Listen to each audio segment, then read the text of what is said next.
ஆர்வமூட்டல்ல தலைப்பு உயிர்களின் வகைகள். உயிர்கள், இந்த உலகத்தில் எத்தனை உயிர்கள் இருக்கின்றன அப்படின்னு ஒரு கேள்வி உங்களுக்கு வந்துச்சுன்னா அதுக்கு விடை கிடையாது. அதற்கு விடை என்று சொல்ல போனால் ஒரே ஒரு கணித அடிப்படையில ஒரு தகவல் சொல்லணும். இன்ஃபினிட்டி. எத்தனை உயிர்கள் சொல்லி கணக்கிடவே முடியாது. அவ்வளவு உயிர்கள் இருக்கிறது. நம்ம கீழே போனோம்னா ஓரமா எறும்பு கூட போயிட்டே இருக்கும். அந்த எறும்புகளை எண்ண முடியுமா? கீழே போனோம்னா கட்டெரும்பு போயிட்டே இருக்கும், என்ன முடியுமா? ரோட்டுக்கு போயிட்டோம்னா நாய்கள் போயிட்டே இருக்கும், என்ன முடியுமா? அதை தாண்டி ரயில் பாலத்துக்கு பக்கத்துல போனோம்னா பசுமாடுகள் போயிட்டே இருக்கும், என்ன முடியுமா? எண்ணவே முடியாது. அவ்வளவு உயிர்கள் இந்த உலகத்தில் பிறந்து அல்லற்பட்டு அவதிப்பட்டு கடைசியில் இறைவனுடைய திருவடியை அடைகின்றன. இதுதான் நம்முடைய முன்னோர்கள் சொன்ன ஒரு பொருட்கருத்து. அதுக்காக தான் நம்ம பிறந்திருக்கிறோம். இந்த உயிர்களை எப்படி பிரிக்கலாம்? உயரம், குட்டை, பணக்காரர், ஏழை, ஆண், பெண், கருப்பு, சிவப்பு, பாமர மக்கள், படித்தவர், மாடி வீட்டில் வாழ்பவர், கீழ் வீட்டில் வாழ்பவர், இப்படி பிரிக்கிறதா? இல்ல எப்படி பிரிக்கலாம் உயிர்களை அப்படிங்கிற ஒரு கேள்வி உங்களுக்குள் எழ வேண்டும். சாதாரணமா நான் யாரு அப்படின்னு சொல்லி உங்களுக்கு தெரியும். ஆனா உயிர்கள் எந்த அடிப்படையில் பிரிக்கப்படுகின்றன உங்களுக்கு என்ன தெரியும்? மனிதன். அந்த மனிதர்களே வெள்ளைக்காரன் இருக்கான், நீக்ரோ இருக்கான், ஆப்பிரிக்கன் இருக்கான், எத்தனையோ வகைகள் இருக்காங்க. அவங்க நாட்டை, இடத்தை பொறுத்து பிரிவினையில இருக்காங்க. ஆனா எல்லாருமே மனிதர்கள் தான். எல்லாருக்கும் மனித சக்தி இருக்கிறது, ஒரு ஆற்றல் இருக்கிறது. பேசுகின்ற ஆற்றல், படிக்கின்ற ஆற்றல், நடக்கின்ற ஆற்றல், உட்காருகின்ற ஆற்றல், சாப்பிடுகின்ற ஆற்றல், இனப்பெருக்கம் என்கின்ற ஒரு ஆற்றல், இப்படி எத்தனையோ ஆற்றல்கள் அவர்களுக்குள்ளே இருக்கின்றன. அதை வச்சு எப்படி பிரிக்கிறது? பணக்காரன், ஏழை அப்படின்னு சொல்லி திடீரென்று ஒருத்தருக்கு ஒரு சந்தேகம் வருது. கை கால்களை வச்சு பிரிக்கலாமா? நமக்கு 2 கை 2 கால் இருக்கு. விலங்குகளுக்கு 4 கால்கள் இருக்கு. அதே விலங்குகளுக்கு வால் இருக்கிறது. அதை வச்சு பிரிக்கலாமா? இல்லையே, அதுவும் சரிப்படலையே. அப்ப எதை வச்சு பிரிக்கலாம்? நிற்பன, நடப்பன, பரப்பன, நீந்துவன. ஒரு பாடல் கூட வரும், நிற்பதுவே, நடப்பதுவே, பரப்பதுவே, பாரதியார் பாடல்ல. அந்த மாதிரி பிரிக்கலாமா? அதுவும் ஒண்ணும் சரிப்படல. நம்ம கடல்ல நீந்திக்கிட்டேவா இருக்கும், இல்ல சதுப்பு நிலத்துல ஓடிக்கிட்டேவா இருக்கும்?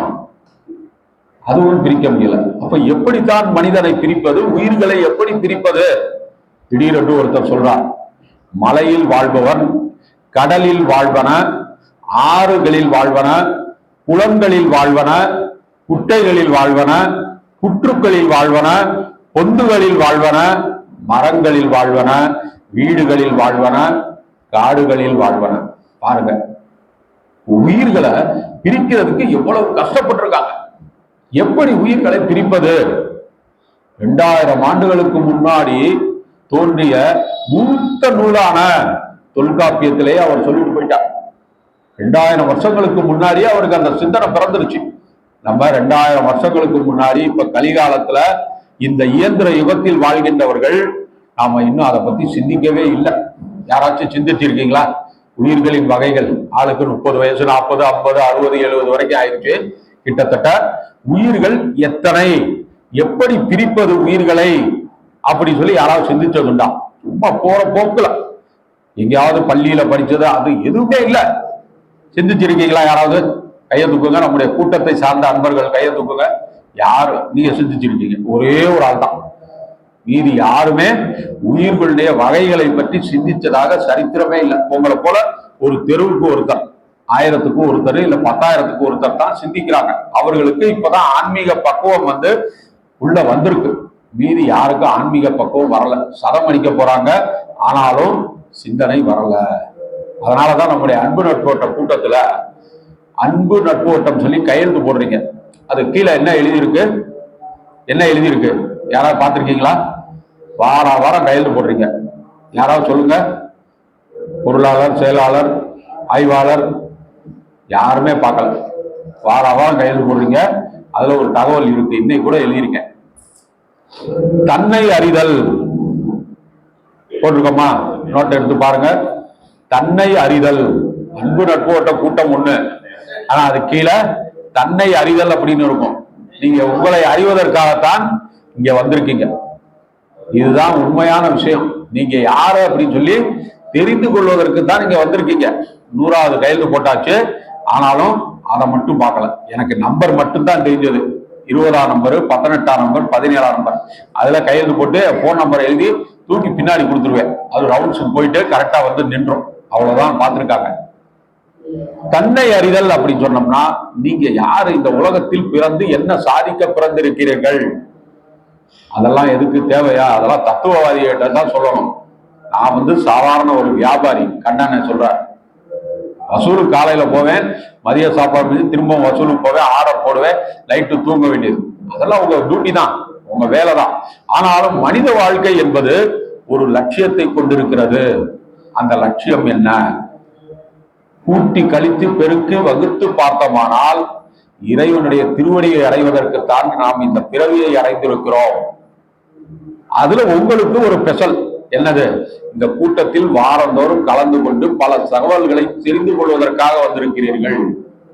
இப்படி அவங்கவுங்க பிறந்ததுக்கே அர்த்தம் புரியாமல் நாம் வாழ்ந்து கொண்டிருக்கிறோம். இதுவரை வாழ்ந்தவர்கள்லாம் வாழ்ந்து முடித்து போயிட்டாங்க. அவங்க வந்து இந்நேரம் இருந்தாங்கன்னா நம்முடைய ஆன்மீக பூமி இன்னமும் செழித்து வளர்ந்திருக்கும் என்பது அரியருடைய கருத்து. பல பேருக்கு ஆன்மீகமே தெரியல. எத்தனை இந்துக்களுக்கு சிவபுராணம் தெரியும், எத்தனை இந்துக்களுக்கு திருநீற்று பதிகம் தெரியும், எத்தனை இந்துக்களுக்கு சூரிய நமஸ்காரம் தெரியும். சூரிய நமஸ்காரம் பண்றவங்க யார் இருக்காங்க? 10ல ஒரு ஆள் கூட இல்ல. இங்கெல்லாம் சூரிய நமஸ்காரம் பண்றவங்க யாரு? பரவாயில்ல, இங்க வந்ததுனால கிட்டத்தட்ட கண்டுபிடிச்சிருக்கு. மற்றபடி அவங்களுக்கு நான் ஹிந்து அவ்வளவுதான், வேற எதுவுமே தெரியாது. கோட்பாடுகள் தெரியாது. அந்த கோட்பாடுகளையும் நீங்க தெரிந்து கொள்ள வேண்டும். அதுல முக்கியமான ஒன்று இந்த உயிர்களின் வகைகள். இப்ப தொல்காப்பியர் சொன்ன கருத்துப்படி உயிர்களின் வகைகளை நம்ம பார்க்க போறோம். அதை எப்படி பிரிக்கிறாங்க அப்படின்னா, பொதுவாக மனிதன் என்பவன் ஒரு உயர்ந்த இடத்தில் இருக்கிறான், உயர்ந்த ஸ்தானத்தில் இருக்கிறான். அவனிடத்தில் என்ன இருக்கிறது? பகுத்து அறியும் அறிவு இருக்கிறது. எது நல்லது எது கெட்டது என்று பகுத்தறியும் அறிவை இறைவன் மனிதனுக்கு மட்டும்தான் கொடுத்திருக்கிறான். அதனால தொல்காப்பியர் என்ன சொல்லிட்டாரு? அறிவை வைத்து நான் மனித உயிர்களை பிரிக்க போகிறேன். பொதுவாக உயிர்களை பிரிக்கும் போது அறிவை வைத்து பிரிக்க போகிறேன். அதற்கு ஒரு பாடலை செம்மையாக கொடுத்திருக்கிறான். 2000 ஆண்டுகளுக்கு முன்னாடி வாழ்ந்த தொல்காப்பியரே அதை கண்டுபிடிச்சிட்டாரு.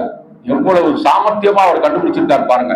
அப்பெல்லாம் என்ன விஞ்ஞானம் இருக்கா, வளர்ச்சி இருக்கா, நம்மளை போல மக்கள் தொகை இருந்துச்சா, கேட்பதற்கு கூட்டம் இருந்துச்சா, மனத்தடியா, என்ன ஒண்ணுமே இல்லை. இன்றைக்கு நம்ம வந்ததுல 1% வளர்ச்சியில் அவங்க இருந்திருப்பாங்க. ஆனா அவர்களுடைய சிந்தனை ஆற்றல் எப்படி இருந்திருக்கிறது, அதைத்தான் நீங்க வந்து பாராட்டணும். அவர் எப்படி பிரிக்கிறார்? ஓரறிவு உயிர்கள், ஈரறிவு உயிர்கள், 3 அறிவு உயிர்கள், 4 அறிவு உயிர்கள், 5 அறிவு உயிர்கள், 6 அறிவு உயிர்கள். அதோட சேர்த்து 7ஆம் அறிவையும் சொல்லிட்டார். 7ஆம் அறிவு சொன்னோட நீங்க படத்தை நினைச்சிடக்கூடாது. அவங்க எல்லாம் வியாபார நோக்கில் எடுக்கிறது 10 பைசாவுக்கு லாயக்கு இல்லை. ஆனா தொல்காப்பியர் சொன்ன கருத்துப்படி ஓரறிவு உயிர் என்ன? ஓரறிவு நம்ம மனிதர்களே ரொம்ப முட்டாளா இருக்கிறவனா ஓரறிவு சொல்றதா? அப்படியெல்லாம் அவர் வந்து தாழ்த்தி சொல்லவே இல்லை. ஏன்னா அவர் ஒரு சாதாரண மனிதர் தான். பிறக்கும் போதே அவர் எழுதல, பேர் தான் தொல்காப்பியர்.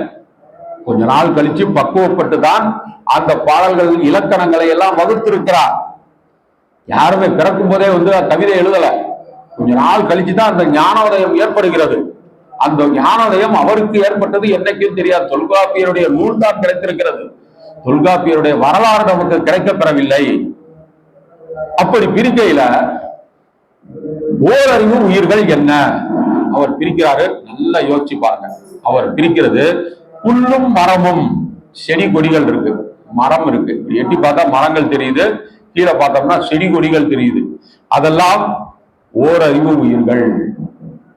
ஓரறிவு முடிஞ்சிச்சு. அதுக்கெல்லாம் ஓரறிவு தான் இருக்கு. நம்ம அளவுக்கு அதுக்கெல்லாம் அறிவு கிடையாது. அடுத்தது ஈரறிவு உயிர்கள், பறவைகள், புழுக்கள். மேல பறந்து கொண்டிருக்கின்ற பறவைகள், கீழே போய்கிட்டே இருக்கிற புழுக்கள், எல்லா புழுவையும் நீங்க எடுத்துக்கிறங்க, புழுக்கள் பொதுவாக போட்டா. மூன்றாவது அறிவுடையர்கள் கரையான், ஈசல், எறும்பு. புழுக்கள் சொன்னீங்க, இதெல்லாம் என்ன அப்படி? அவருடைய பார்வைக்கு இதுதான். கரையான், ஈசல், எறும்பு, இவை 3 அறிவு உயிர்கள். 4 அறிவு உயிர்கள் நண்டு, மீன், தும்பி. வேற விலங்குகள் அவர் கிடைக்கலையா? இருக்கிறதே ஏதோ நான் போய் சொல்லியிருக்காரு, எத்தனையோ விலங்குகள் இருக்கு. நண்டு, மீன், தும்பி, அது 4 அறிவு உயிர்கள். அடுத்தது 5 அறிவு உயிர்கள் விலங்குகள். குதிரை, பன்றி, மாடு, ஆடு, என்னென்ன விலங்குகள், காட்டு விலங்குகள், யானை, எல்லாமே விலங்குகள் தான். அதிலேயே பாலூட்டிகள், வீட்டில் வளர்கின்றவை, காட்டில் வளர்கின்றவை, மரத்தில் வளர்கின்றவை, சதுப்பு நிலக்காடுகளில் வளர்கின்றவை, முதலை, இந்த மாதிரி எல்லாமே 5 அறிவு உள்ள விலங்குகள். அதுல சின்ன ஒரு சந்தேகம் அவர் வந்துருச்சு. இந்த 5 அறிவிலேயே பகுத்தறிவு இல்லாதவர்களும் குழந்தை பருவத்தில் இருக்கிறவங்களும் 5 அறிவு உடையவர்கள். குழந்தை பருவம் ரொம்ப சின்ன குழந்தைகளுக்கு என்ன இருக்கும்? லேசா கொஞ்சமா தான் அறிவு இருக்கும். அதனால அவர்களை நம்ம அறிவை மாற்றி சொல்லணும் அப்படின்னு சொல்லி அவரே சொல்றார். 5 அறிவு உயிர்கள், பகுத்தறிவு இல்லாதவர். பகுத்தறிவு அப்படின்னா ஒரு சில பேரை நம்ம சொல்லுவோம் சாதாரணமா ஃபீல்ட்ல, என்ன வேணாலும் வஞ்சிடலாம். அறிவு இருக்கா அவனுக்கு சொன்னோன்னா உடனே கோபம் வந்துடும். பார்த்துருக்கீங்களா? காரணம் என்ன? அந்த மாதிரி சொன்னவனே அவருக்கு கோபம் வந்துடும். வேற எந்த வார்த்தையில நீங்க வந்தாலும் கோபம் வராது, பார்த்து போ அப்படின்னு சொல்லலாம். ஆனா அறிவு இருக்காயா அவனுக்கு அப்படின்னு சொன்ன உடனே அவர் ரொம்ப கீழான நிலைக்கு போயிடுறான், பகுத்தறிவற்ற ஒரு மனிதனாகி விடுகிறார். அதனால எந்த இடத்துல நீங்க யாரையும் சரி அறிவு இருக்கா அப்படின்னு கேட்டீங்கன்னாலே அங்க ஒரு சண்டை படக்கும். பார்த்து போயா அப்படின்னு சொல்லலாம். ஆனா அறிவு இருக்கா அப்படின்னு நீங்க கேட்டு பாருங்க, போற வழியில ஒரு சின்ன சண்டை வந்துருவாங்க. அந்த அளவிற்கு 5வது அறிவாக விலங்குகளும் பகுத்தறிவு இல்லாதவர்களும் குழந்தைகளும். குழந்தைகள் கொஞ்ச காலம் கழிச்சு நல்லா படிச்சு பெரியவங்களானோன்னா அவங்க 6வது அறிவுல சேர்ந்துருவாங்க. அடுத்தது 6வது அறிவுடையார் மக்கள், மானிடர். நம்மெல்லாம் 6 அறிவுகள் உள்ளவர்கள். 6 அறிவு நமக்கு இருக்கா அப்படின்னு சொல்லிட்டு உங்களை நீங்க தான் கேட்கறதுக்கா இங்க வந்திருக்கீங்க. 6 அறிவு நமக்கு இருக்கிறதா? அதுக்கு அடுத்ததாக 7ஆம் அறிவு. அந்த 7ஆம் அறிவு என்பது என்ன? நம்மை நாமே அறிந்து கொள்ளுதல். இந்த உலகத்தில் நாங்கள் பிறந்ததற்கான பலன் என்ன? எதற்காக இங்கு பிறந்தோம்? என்ன காரியங்கள் இதுவரை செய்திருக்கிறோம்? இனி செய்ய வேண்டிய காரியங்கள், காரணங்கள் என்னென்ன அப்படி சொல்லி நம்ம தெரிந்து கொள்வதற்காகத்தான் அந்த 7வது அறிவுக்கு கொண்டு செல்கிறான். அதை எல்லாருக்குமே கிடைக்காது, காண கிடைக்காதது, கொஞ்ச நாள் ஆகும். 6ஆம் அறிவு முடிந்து அந்த பக்குவப்படுகின்ற நிலையில தான் உங்களுக்கு 7ஆம் அறிவு எட்டும். மிகுந்த முயற்சிக்கு பிறகுதான் அது உங்களுக்கு கைகூடும். வேணும்னா உங்களுக்கு வேணும், இல்லைன்னா அப்படியே சாதாரண மனிதரா 10ஓட 11 அவரா வாழ்ந்தாரு, 66 வயசு இருந்தாரு, வியாபாரம் பண்ணாரு, 2 குழந்தைய கல்யாணம் முடிச்சுட்டு போயிட்டாரு, சேர்ந்துட்டார், சிவலோக பதவி அடைந்து விட்டார். அதுல ஒண்ணுமே விஷயம் இல்லை, அவர் குடும்பத்துக்காக அவர் வாழ்ந்திருக்கிறார். ஆனா நல்லது என்ன செஞ்சாரு? சமுதாயத்திற்கு என்ன செஞ்சாரு? ஆன்மீக கருத்துக்கள் ஏதாவது சொன்னாரா? ஆன்மீகத்தை வளர்த்தாரா? அவரால் 10 பேர் பாடம் புகட்டப்பட்டதா, பாடம் தெரிந்து கொண்டார்களா என்பதுதான் 7ஆம் அறிவு. இப்போ உங்களால யாராவது பாடம் புகட்டப்பட்டிருக்கிறார்களா? சொல்லுங்க, உங்களை நீங்களே நினைச்சு பாருங்க. இந்த ஆத்ம ஞான சபையில ஞான யோகம் கற்றுத்தருகிறார்கள். ஒரு பேச்சுக்கு உங்களுக்கு புரிகிற மாதிரி சொல்லணும். 10 பேர், 20 பேர், 50 பேர்னு வர்றாங்க. அவங்க ஒரு குழுவாக இருந்து அவர்கள் வாசி யோகம், ஞான யோகம்லாம் கற்றுக் கொடுக்குறாங்க. அதுல அவங்க போய் ஒரு 50 பேர் கற்றுக் கொடுப்பாங்க. காரணம் என்ன? இதை பரப்படம் அப்படிங்கிறதுக்காக தான் இங்க ஆத்ம ஞான சபை என்று ஒன்று வைக்கப்பட்டிருக்கிறது. அதை போல நம்ம பக்தி யோகத்தை பரப்பி வருகிறோம். பாடல்கள், பதிகங்கள் படிப்பது, அந்த பதிகங்களுக்கு பொழிப்புரை சொல்வது, அந்த பதிகங்களை பாடியவர்களுடைய வரலாறுகளை சொல்வது, அவர் எப்படி இருந்தார், எப்படி அவர் ஞானோதயம் பெற்றார், எந்த சமயத்தை சார்ந்தவர், அவருடைய குணநலங்கள் என்ன, இந்த பாடலை பாடத்தக்க காரணம் என்ன, பதிக பயன் என்ன, பதிகத்தை எங்கு பாடினார், எந்த சூழ்நிலையில் பாடினார் அப்படின்னு சொல்லி நீங்க எல்லாம் தெரிந்து கொள்கிறீர்கள். இதுதான் பக்தி யோகம். அவர்கள் அதற்கு அப்பாற்பட்டவர்கள், ஒரு ஸ்டெப் உள்ள போயிட்டாங்க. என்ன பண்றாங்க? ஞான யோகத்துல இருக்காங்க. அதை போல உங்களை வைத்து நீங்க எத்தனை பேர் ஆன்மீகத்தை பரப்புறீங்க? அப்படி பரப்புறீங்கன்னா உங்களுக்கு 7ஆம் அறிவும் இருக்கிறது. இல்ல சாதாரண 10ஓட 11 ஒரு ஆள் தான். இதை தொல்காப்பியர் காலத்திற்கு பின்னால் வந்த மாணிக்க வாசகர் ஒரு இடத்த சொல்றார். என்ன சொல்றாரு? யாராவது சொல்லுங்க. படிச்சுக்கிட்டே இருக்கீங்க, அந்த பதிகத்தை ஒவ்வொரு வாரமும் படிக்கிறீங்க. இதே மாதிரி உயிர்களை பிரிச்சுட்டார். சொல்லுங்க. புல்லாகி பூடாய் புழுவாய் மரமாகி பல்விருகமாகி பறவையாய் பாம்பாகி கல்லாய் மனிதராய் பேயாய் கரங்களாய் வல்ல அசுரராகி முனிவராய் தேவராய் செல்லா நின்ற தாவர சங்கமத்துள் எல்லா பிறப்பும் பிறந்திழைத்தேன். அவருடைய பாணியில அவர் சொல்றார். தொல்காப்பியர் அவருக்கும் முற்பட்டவர். அதனால் அவர் அறிவு வழியாக பிரித்தார். ஓரறிவு, ஈரறிவு, மூன்றறிவு, நான்கறிவு, ஐந்தறிவு. அவருடைய பாணியில் அவர் பிரிச்சிருக்கிறார். ஆனால் சிவபுராணம் பாடிய மாணிக்க வாசகர் ஆன்மீகத்தை மட்டுமே அடிப்படையாக கொண்டு அவருடைய மனதிற்கு எட்டிய அளவிற்கு, அறிவிற்கு எட்டிய அளவிற்கு அவர் பிரித்த விதம் பாருங்க. புல் ஊடு ஓரறிவு கிட்டத்தட்ட நம்ம சொன்னோம். இதெல்லாம் ஒரு ஆராய்ச்சி கருத்து மாதிரி நீங்க நினைக்கணும். ஓரறிவு புல் மரம், புல்லாய் கூடாய். அதுக்கு அடுத்து இரண்டாவது அறிவு பறவை புழுக்கள், புல்லாய் கூடாய். புழுவாகி அடுத்தது என்ன சொல்றாரு? புல்லாகி கூடாய் புழுவாய் மரமாகி. அப்படியே ஒவ்வொன்னா வர்றாரு. அங்க இருந்து இங்கேயும் அங்க இருந்து இங்கேயும் தாவிக்கிட்டே எல்லாத்தையும் கல்லை கூட ஒரு பிறவி என்று சொல்கிறார். கல்லாய் மனிதராய் பேயாய் கணங்களாய். இன்னமும் வெளியே போயிட்டார். காரணம், ஒரு 600 ஆண்டுகள் கழித்து அவர் வந்திருக்கிறார்.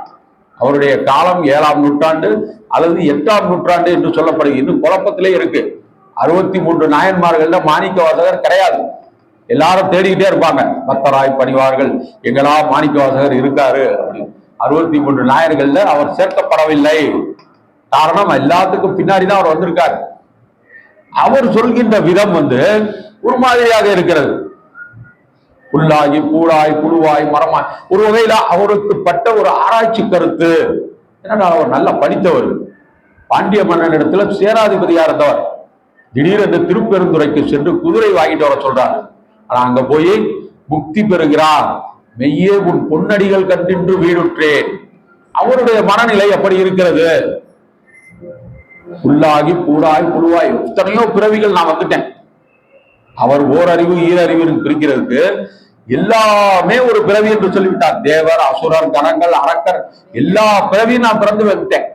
இதுல இருந்து உங்களுக்கு என்ன தெரிய வருது அப்படின்னா, மானிட பிறவி எவ்வளவு அரிய பிறவி அப்படின்னு சொல்லி நீங்க தெரிஞ்சுக்கிறோம். நமக்கு முன்னால் 5 அறிவு வரை சொல்லப்பட்ட பிறவிகள் எல்லாம், அந்த பிறவியை பார்த்தாலே நீங்க எந்த பாவமும் நீங்க செய்ய மாட்டீங்க.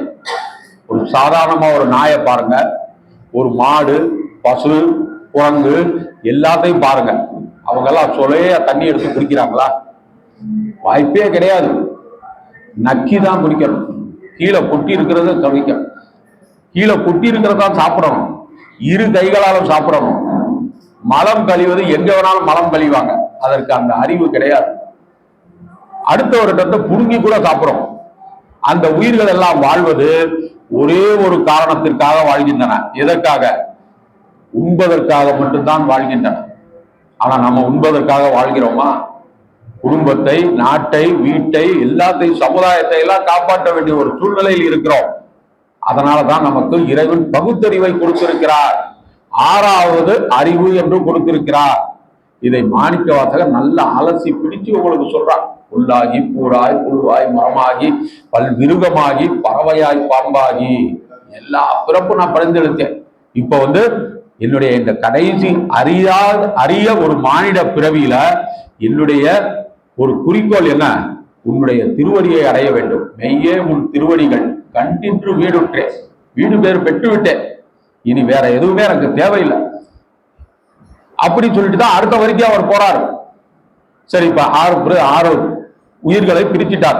6 அறிவு உயிர்கள் வரைக்கும் பிரிச்சுட்டார். அதற்கு என்ன வேண்டும்? என்னென்ன நலங்கள் இருக்கும்? 6 அறிவு அப்படின்னு வரும்போது உங்களுக்கு தெரியும், பிரிச்சுட்டாருங்க. ஆனா ஒரு சில பேர் நான் கேள்விப்பட்டிருக்கேன், பசுமாடு நாயெல்லாம் பார்த்தோம்னா நன்றி காமிக்கும், ஆனா மனிதர்கள்ட்ட அந்த நன்றியை காணா அப்படின்னு சொல்லும்போது, அதை பிரிச்சு சொல்லும் போது அந்த விளக்கங்கள் சொல்கிறார். 6 அறிவு உயிர்களுக்கு என்னென்ன பலன்கள், என்னென்ன குணங்கள் இருக்கும்? உணவு தேடுகின்ற குணம் இருக்கும். தங்களை தாங்களே பாதுகாத்துக் கொள்கின்ற ஒரு குணம் இருக்கும். நம்ம கிட்ட இருக்கா? உணவு தேடுகின்றனா வேற மாதிரி நீங்க நினைச்சிடாதீங்க. வேலை பார்த்து ஒரு சாப்பாடு, நம்மை நாமே பாதுகாப்பு கொள்கின்ற அறிவு, அதுதான் 1ஆம் அறிவு. நீங்க 6 அறிவு சொல்றீங்க, மனிதர்களுக்கு 6 அறிவு எப்படி, என்னென்ன வகையில 6 அறிவு நமக்கு கிடைக்குது? உணவை தேடுதல் பாதுகாப்பு, உங்களுக்கு பாதுகாப்பு என்னது? பத்திரமா பார்த்து மேடு பள்ளம் எல்லாம் பார்த்து மெதுவா போவீங்க. உங்க குடும்பத்தாரனா மெதுவா போவீங்க, வேற ஆள்லாம் முட்டி மோதிட்டு கூட போயிருவீங்க. போங்கம்மா கண்ணு தெரியலையா, ஓரமா போமா, ஏன்னா உங்க குடும்பம் கார்ல போயிட்டு இருக்கு. அந்த மாதிரி. அடுத்தது துணை அறிதல், நமக்கு துணையாக ஆண் என்றால் பெண், பெண் என்றால் ஆண் என்று அந்த துணையை அறிதல், அது 2ஆம் அறிவு. வேட்டையாடுதல், ஏதாவது ஒரு விலங்குகளை கொன்று தின்பது, காய்கறிகளை வளர்த்து அதை அறுத்து பிரித்து எடுத்து தின்பது, அதுக்குதான் வேட்டையாடுதல். வேட்டைனா 2ஐயும் ஆடலாம், விலங்குகளையும் வேட்டையாடலாம், காய்கறிகள் பழங்களையும் வேட்டையாடலாம். எல்லாமே சாப்பிடுவதற்காக நாம செய்கின்ற ஒரு பலன்கள். அடுத்ததாக ஞாபக சக்தி, 3வது அறிவுல நமக்கு இருக்கிறது ஞாபக சக்தி. ஞாபக சக்தி எல்லாத்துக்குமே இருக்குமா? எல்லா விலங்குகளுக்கும் இருக்காது. ஒரு தடவை நீங்க போவீங்க, ஒரு நாய் உங்களை பார்த்து வாலாட்டும், 1 மாசம் கழிச்சு வந்தீங்கன்னா மறந்துடும். அந்த ஞாபக சக்தி நமக்கு இருக்கும். உங்க பேர் இதுதானா, நீங்க அந்த அன்பு நட்போட கூட்டத்துக்கு வந்துகிட்டே இருந்தீங்க, இப்ப எல்லாம் வர்றது இல்லையா அப்படி நம்ம கேட்கின்ற அந்த ஞாபக சக்தி எல்லா இடத்திலையும் பயன்படும். படிக்கின்றவர்கள் படிக்காதவர்கள் எல்லா இடத்திலையும் ஞாபக சக்தி என்பது மிக மிக அரிய ஒரு வரப்பிரசாதம். அந்த ஞாபக சக்தி போயிருச்சு அப்படின்னா மனிதத்தன்மையை நம்ம இழந்து விடுவோம். எப்பொழுது? கிட்டத்தட்ட 80 வயது 85 வயது ஆகும்போது பல பேர் படுக்கையில் இருப்பாங்க. அவங்க கிட்ட கேட்பாங்க, வந்திருக்கிறது யாருன்னு உங்களுக்கு தெரியுதா? தெரியலையே, எங்கேயோ பார்த்த மாதிரி இருக்கு. அந்த பையன் மூத்த பையன், இவர் தான் கடைசி பையன், நல்லா ஒத்து பாருங்க, மூத்த பையன் இல்ல, அவர் இன்னமும் சேரல உங்களை பார்க்க, இப்ப வந்திருக்கிறது கடைசி பையன் தான் வந்திருக்கான் அப்படி சொன்னோன்னா கொஞ்ச நேரம் பார்ப்பார். அதுதான் ஞாபக மறதி. அந்த ஞாபக சக்தி உங்களுக்கு கொடுப்பது 3ஆம் அறிவு. அடுத்தது காத்துக்கொள்ளுதல், உங்களை நீங்களே தற்காத்துக் கொள்ளுதல். யாராவது சண்டைக்கு வந்தாங்கன்னா முட்டி மோதி சண்டை போடுறது, அதுதான் தற்காத்துக் கொள்ளுதல். உங்களுடைய பொருளை அபகரிக்க வந்தாங்கன்னா அவர்கள்ட்ட இருந்து உங்களையும் காப்பாற்றி அந்த பொருளையும் காப்பாற்றுகின்ற சக்தி உங்களுக்கு கொடுக்கப்பட்டிருப்பது 3ஆம் அறிவு. இவ்வளவு விஷயங்கள் நம்ம கிட்ட இருக்கு, நம்ம எல்லாம் அதையெல்லாம் தெரிந்து கொள்வதே இல்லை. காலையில விடியுது, சாயங்காலம் சாப்பிட்டு தூங்குறோம், அவ்வளவுதான். ஆனா நம்முடைய மனித ஆற்றலுக்கு இவ்வளவு சக்தி இருக்கிறது. அடுத்தது 4ஆம் அறிவு, உறவுகளை காப்பாற்றுதல். சொந்தக்காரங்க பந்த எல்லாருமே இருப்பாங்க, மகன் மகள் மனைவி அண்ணன் தம்பி தங்கை எத்தனையோ உறவுகள் இருக்கு. அந்த உறவுகளை காப்பாற்றுவதற்கு நீங்கள் முற்படுவது 4ஆம் அறிவு. அந்த அறிவு எல்லாருக்கும் வராது. 2 நாய் இருக்கும், ஒரே வயிற்றுல பிறந்ததா இருக்கும், ஒன்னு அடிவாக்கும், ஒன்னு வாலாட்டும். என்னையா என் தம்பி அடிக்கிற, எங்க அண்ணன் அடிக்கிற, எங்க அம்மா அடிக்கிற அப்படின்னு யாராவது பேசுமா? எந்த விலங்குகள்கிட்டயே அந்த ஆற்றலே கிடையாது. மனிதர்களிடத்தில் மட்டும்தான் இருக்கிறது. ஒரு சில இடத்துல குடும்ப பிரச்சனை காரணமாக என் தம்பிய நம்பரை கொடுக்குறேன், வீட்டிலே போய் நேரம் அடிச்சு பணத்தை கேளுங்க சொல்றோமா? உட்பகை உட்பூசல் இருக்கு, நான் கொடுக்க முடியாது, என் தம்பியோட அட்ரஸ் கொடுக்குறேன், போன் நம்பரை கொடுக்குறேன், கேட்டு தெரிஞ்சு போய் அவன் கொடுக்க வேண்டிய 50,000 அடிச்சு பிடிச்சு நீங்க வாங்கிருங்க. காரணம், நம்ம 2 பேருக்கு உள்ள பகையை இன்னொரு ஆள்கிட்ட நம்ம சொல்றோம். அதுவும் ஒரு வகையில என்னது? 4ஆம் அறிவை சார்ந்தது, காப்பாற்றுறதோ இல்ல கைவிடுறதோ. அடுத்தது 5ஆம் அறிவு. நம்ம இங்க உட்கார்ந்து இருக்கிறதெல்லாம் ஒரு நட்பு ரீதியில உட்கார்ந்து இருக்கோம், அதுக்கு 5ஆம் அறிவு இருந்தா தான் இந்த நட்பு ரீதியில உட்கார முடியும். அடுத்தது ஆபத்தை உணர்வது. திடீரென்று மழை வரப்போகுது, ஒண்ணு இங்கேயே இருக்கிறோம், இல்ல கொடையை பிடிச்சிட்டு வெளியே போறோம், இல்ல மழை வர்றதுக்குள்ள போய் சேர்ந்துடுறோம். இதெல்லாம் ஆபத்தை உணர்வது. அதெல்லாம் 5 அறிவு இருந்தால்தான் செய்ய முடியும். 4 அறிவு உள்ளவர்கள்லாம் செய்ய முடியாது, 3 அறிவு உள்ளவர்கள்லாம் செய்ய முடியாது. நமக்கெல்லாம் முன்கூட்டியே தெரியுது, வெளியே இறங்கும் போதே பாக்குறோம், மழை வருது, மேகமா இருக்கு, ஒரு குடையை கூட எடுக்கிறோமா? காரணம் என்ன? நமக்கு 4ஆம் அறிவு 5ஆம் அறிவு கூட வந்துருச்சு. அடுத்தது 6ஆம் அறிவுக்கு வர்றோம். 6ஆம் அறிவுக்கு வரும்போது பேசுகின்ற திறன் இருக்கிறது. வேற எந்த விலங்குக்கு பேசுகின்ற திறன் இருக்கு? யாருக்குமே கிடையாது. மனிதனுக்கு மட்டும்தான் கொடுத்து விட்டு இருக்கான். மனிதனுக்கு மட்டுமே கிடைத்த ஒரு மிகப்பெரிய வரப்பிரசாதம் பேசும் ஆற்றல். அடுத்தது நினைவு கொள்ளும் ஆற்றல், ஏற்கனவே வந்துருச்சு. ஆனாலும் எல்லாமே சேர்ந்தாற் போல் அமைவதுதான் ஆறறிவு, நினைவு கொள்ளுகின்ற ஆற்றல். அதற்கடுத்து உறவு கொண்டாடுகின்ற ஆற்றல்.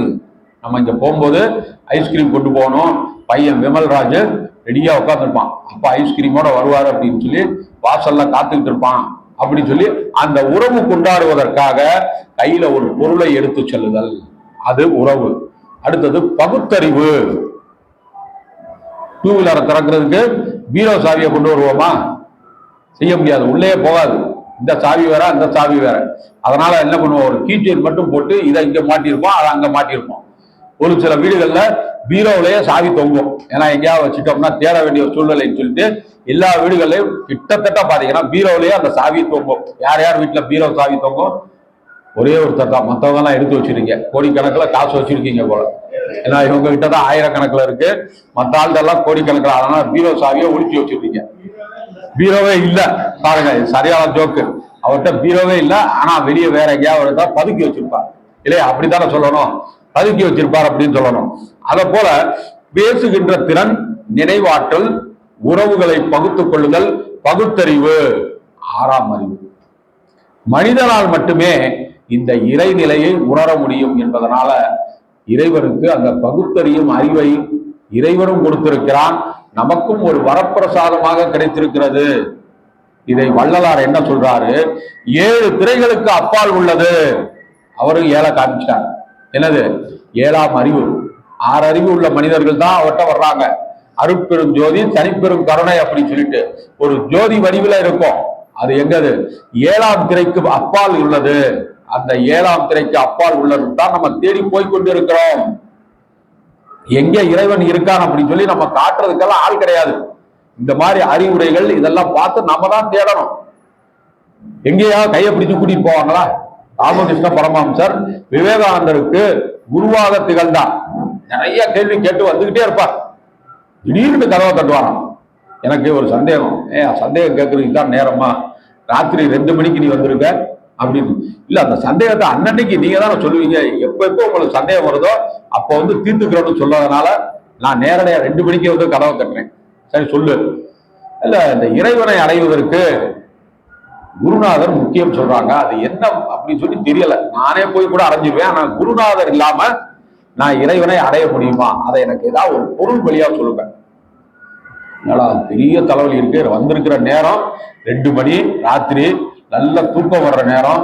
நீ தூங்கிட்டு காலையில இந்த கேள்வியை கேட்க வேண்டியதானே அப்படின்னு சொல்லிட்டு, சரி இவனை புரிய வைக்காம இவன் இங்க இருந்து நகலவே மாட்டான் அப்படின்னு சொல்லிட்டு, ஓ முதுகை நீ பார்த்திருக்கியா? யார்கிட்ட கேட்கிறாரு?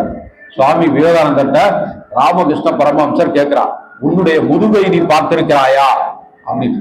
ஏன் முதுகு இருக்கு, ஆனா பார்த்ததில்ல. ஏன் பார்த்ததில்ல? ஓ முதுகே உனக்கு தெரியலையா அப்படின்னு கேட்கிறாரு. பாரு அப்படின்னு சொல்லி அப்படின்னு திருப்பி திருப்பி பாக்குறாரு. முதுக லேசா 1 இன்ச்சு கூட பார்க்க முடியல. பார்க்க முடியுமா நம்ம முதுக? பார்க்கவே முடியாது, பார்க்கவே முடியலங்க. அந்த முதுகை காட்டுபவர் தான் குருநாதர். ஒரு கண்ணாடி எடுத்து பின்னாடி வச்சுட்டோம்னா நம்முடைய முதுகு தெரிஞ்சிடும். அந்த கண்ணாடியை வைத்து பார்க்க சொன்னது யாரு? குருநாதர். அந்த ஐடியா உங்களுக்கு கொடுத்தது யாரு? குருநாதர். அதனால ஆன்மீகத்துல குருநாதர் இல்லாமல் நாம எங்கேயுமே போக முடியாது, அடுத்த ஸ்டெப்புக்கே போக முடியாது. இப்போ உங்களுக்கே தெரிஞ்சிருக்கும் குருநாதருடைய சிறப்பு என்ன அப்படின்னு சொல்லிட்டு. சின்ன உதாரணத்தை உடனே ஏற்படுத்தி அவருடைய மனதிற்கு இதமான ஒரு நல்ல பதிலை கொடுத்தது யாரு? ராமகிருஷ்ண பரமஹம்சர். ஆனாலும் சமுதாயத்துல இன்றைக்கு வரைக்கும் ராமகிருஷ்ண பரமஹம்சருடைய பெயரை விட சுவாமி விவேகானந்தருடைய பெயர் தான் உலகெங்கும் பரவி சிறப்பாக இருக்கிறது. ராமகிருஷ்ண பரமஹம்சர் ஆமா இருக்காரு, பெங்காலி, அவ்வளவுதான். அவங்க மனைவியார் பெயர் சாரதா தேவி, அவ்வளவுதான் தெரியும். ஆனா அவரை உருவாக்கியவர் யாரு?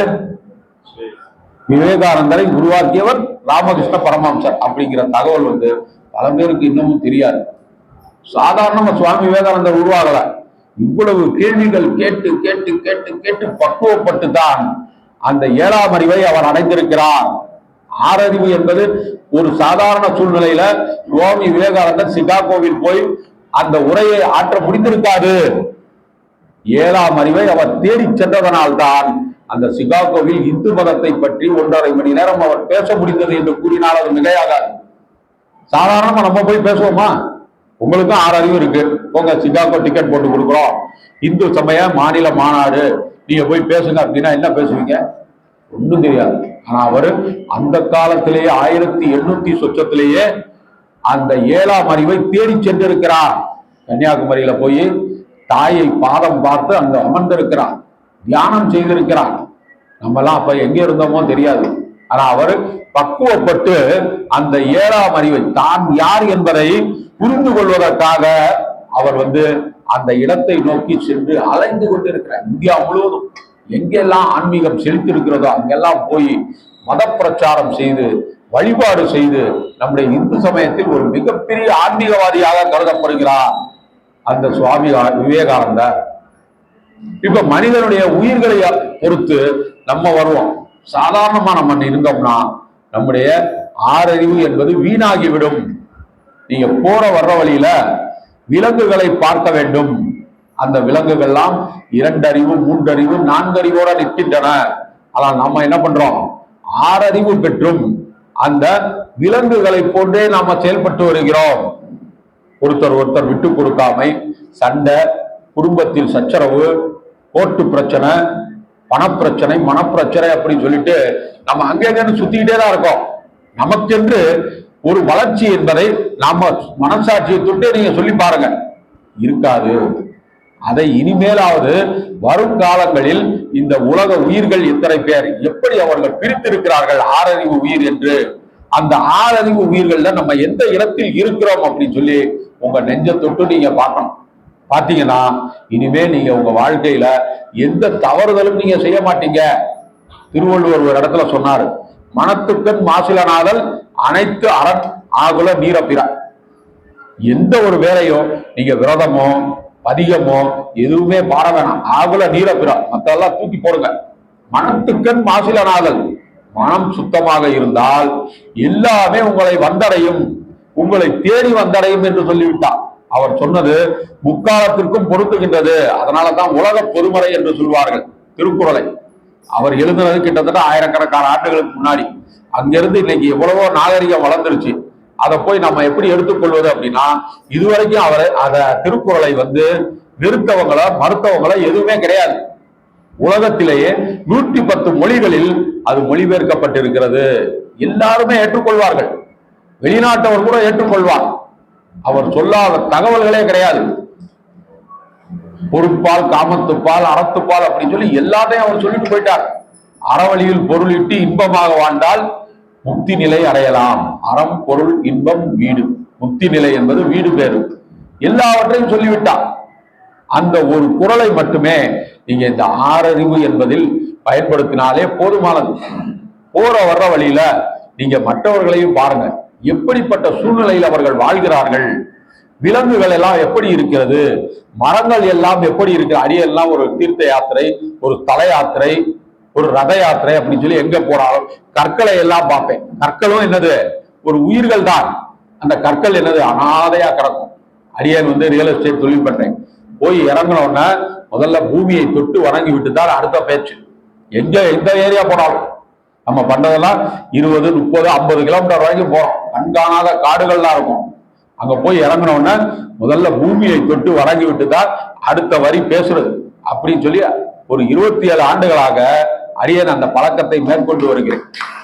எல்லாருக்கும் போட்டோ இருக்கும், அப்பாவோட போட்டோ இல்ல தொழில் பண்ற அந்த ஓனருடைய போட்டோ இருக்கும். அதை வழிபாடு செஞ்சுட்டு விபூதியெல்லாம் ஊதுபத்தியெல்லாம் காமிச்சுட்டு தொழில் ஆரம்பிப்பாங்க. அரியருக்கு சாப்பாடு போடுறது என்னது, இந்த பூமி தாய். இந்த பூமியை காட்டிதான் நம்ம என்ன பண்றோம், தொழில் பண்றோம். அதனால காரை விட்டு இறங்கினோன்னா முதல் கால் தான் வைக்கணும், கை வைக்க முடியாது.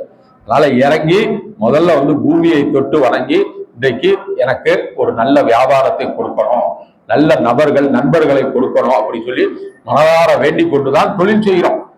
அதை போல நீங்களும் இனி வரும் காலங்கள்ல நமக்கு ஆறறிவு இறைவனால் கொடுக்கப்பட்டிருக்கிறது, ஒரு பெரிய வரப்பிரசாதம். அந்த ஆறறிவை நாம பரிபக்குவமாக பெற்று ஏழாம் அறிவிற்கு சென்று தன்னைத்தானே உணர்ந்து நம்மை நாமே உணர்ந்து இறைவன் அடி சேர வேண்டும். இனி எந்த ஒரு கெட்ட காரியங்களும் கெட்ட வார்த்தைகளும் பேசாமல் நல்ல குணத்துடன் இருந்து நாம் இறைவனுடைய திருவடியை அடைய வேண்டும் என்று ஒரு நோக்கத்தோடு நீங்க இனி வரும் காலங்களில் செல்லணும். இந்த தலைப்பு உயிர்களின் வகைகள் என்று அறிவியலை கூறு போட்டது போட்டு இருக்கும். முதல்ல தலைப்பு நீங்க கேட்கும் போது அறிவியலை கூறு போடுறது என்னது, ஓரறிவு, இறையறிவு, மூன்றறிவு, இன்னையா அது ஒண்ணும் புரியல அப்படி சொல்ற மாதிரி ஒரு தலைப்பு உங்களுக்கு அமைஞ்சிருக்கும் நேற்று அனுப்பும் போதே. ஆனா இங்க கேட்ட பிறகு இந்த ஓரறிவு ஈரறிவு இந்த சொல்வதிலேயே நமக்கு ஆன்மீகம் செழித்து வளர்ந்திருக்கிறது நமக்கு தெரிய வரும். தெரிஞ்சிருக்கா? யாருக்கெல்லாம் இது ரொம்ப தத்ரூபமா எதிர்பார்க்காத ஒரு தகவலை சொன்ன மாதிரி இருந்தது சொல்லுங்க. ஆரம்பத்துல இருந்து கேட்டிருக்கோம், எதிர்பார்க்காத ஒரு தகவல். நம்ம வரும்போது என்ன அறிவா பிரிக்க போறாங்களோ ஏன்னா அப்படின்னு சொல்லிட்டு நீங்க வந்திருப்பீங்க. ஆனா அந்த தொல்காப்பியம் பிரித்த விதம் ரொம்ப தத்ரூபமா இருக்கு. அதை யாராலும் இந்த மாதிரிலாம் பண்ண முடியாது. தெய்வீக புலவரா அவர் 2000 ஆண்டுகளுக்கு முன்னாடி வாழ்ந்த ஒரு தெய்வீக புலவரான தொல்காப்பியரால் தான் இந்த மாதிரி பிரிக்க முடியாது. அவரை பின்பற்றி தான் எல்லாருமே வந்திருக்காங்க. அதுதான் தமிழ்லேயே முதல் நூல். அது ஒரு இலக்கண நூலாக இருந்தாலும் அதுல இலக்கிய கருத்துக்களும் இருக்கின்றன. இலக்கியத்தை எப்படி உருவாக்க வேண்டும் என்று அவர் அடித்தளம் போட்டு கொடுத்தார் தொல்காப்பியர். ஆக மொத்தத்தில் இன்றைய இந்த உயிர்களின் வகைகள் என்பது உங்களுக்கு நல்ல ஒரு பயனுள்ள ஒரு சொற்பொழிவாக அமைந்திருக்கும் என்று கூறி இந்த கூட்டத்தில் அமர்ந்து பல அலுவல்களுக்கிடையில் ஆர்வத்துடன் கேட்ட உங்கள் அனைவருக்கும் அடியனுடைய நன்றி கலந்த வணக்கத்தை கூறி இந்த சொற்பொழிவை இனிதே நிறைவு செய்கிறேன். திருச்சிற்றம்பலம், திருச்சிற்றம்பலம், திருச்சிற்றம்பலம்.